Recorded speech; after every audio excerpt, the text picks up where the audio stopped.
네, 글로벌 증시 주요 이슈 확인해보는 시간입니다. 보도국 조영 기자와 함께하겠습니다. 안녕하세요. 안녕하세요. 네, 밤 사이 글로벌 증시 어떤 이슈들이 있었는지 소개해 주시죠. 네, 11일 글로벌 증시 4일간의 약세를 딛고 드디어 강보합세로 반전했습니다.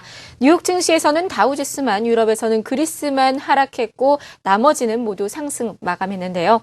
전날 마감 후 국제신용평가사 S&P가 스페인의 국가신용 등급을 2단계 강등했다라는 소식이 전해져 글로벌 증시 다소 출발은 혼조세를 보였습니다. 하지만 미국의 주간 신규 실업자가 지난 9월 고용지표에 이어 호조세를 이어가면서 시장을 웃게 만들었죠. 증시에 힘이 된 것뿐만이 아니라 고용 추세를 두고 입씨름을 벌이고 있는 미 대선 후보들에게도 어떻게 변수로 작용할지 좀 지켜봐야겠습니다. 다음 주 화요일이죠. 16일에 열리는 2차 TV 토론도 함께 주목해보시는 것도 좋을 것 같습니다. 오늘 해외 주요 이슈 호재와 악재로 나눠 살펴보겠습니다.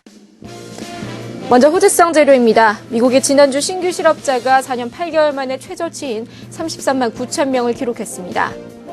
유럽연합이 은행의 자본 규제 강화안인 바젤3의 시행 시기 1년 연기를 검토하고 있는 것으로 알려졌습니다. 글로벌 금융주에게 호재로 작용했습니다. 그리스 정부와 트로이카의 재정 긴축 협상이 합의에 근접한 것으로 알려졌습니다. 다음 주 유럽연합 정상회의가 열리기 전 15일 마지막 회동을 갖습니다. 다음은 악재성 요인입니다.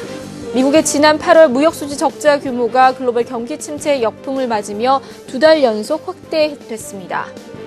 국제신용평가사 S&P에 이어 무디스도 이달 말까지 스페인의 신용등급 검토를 완료합니다. 이번에 강등되면 투자 부적격이라 불리는 정크 등급까지 내려가게 됩니다. 스페인 우려가 고조되면서 이탈리아 국채금리가 상승했습니다. 네, 지난 주말에 미국 고용지표가 발표됐는데 좋게 나왔습니다. 실업률이 8% 이하로 떨어졌다라는 이야기가 나왔는데 이번 주간 신규 실업수당 청구 건수도 아주 많이 줄어들었다고요? 네, 일주일 전보다 무려 3만 명이 급감한 33만 9천 명을 기록했습니다. 2008년 2월 이후 4년 8개월 만에 최저 수준인데요. 시장에서는 오히려 전주보다 1,000명 증가한 36만 8천 명을 기록했을 것이라고 전망했지만 이 전망도 큰 폭으로 밑돌면서 11일 글로벌 증시 가장 큰 호재로 작용했습니다. 사실 지난주 7%대 실업률이 발표되면서 오바마 대통령 재선을 위한 수치 조작이 아니냐라는 음모론까지 제기되는 등 믿을 수 없다라는 반응을 시장은 보였는데요. 이 주간 신규 실업수당 청구 건수마저 큰 폭으로 떨어지면서 오바마 대통령에겐 더 큰 힘이 될 것으로 보입니다.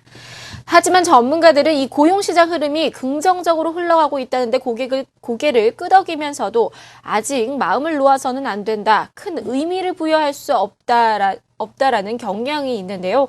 먼저 대체적으로 분기 초에 나오는 지표는 계절 조정 탓에 좀 더 긍정적으로 나오는 경향이 있다고 하네요. 또 자세히 내용적인 면을 보아도 감소 원인이 대부분이 캘리포니아 이 한 개 주에서 크게 줄면서 전체적인 시장 개선이라고 보기에는 어려워 보입니다. 무엇보다 가장 큰 문제는 침체를 돌파하지 못하고 있는 취업 경기입니다.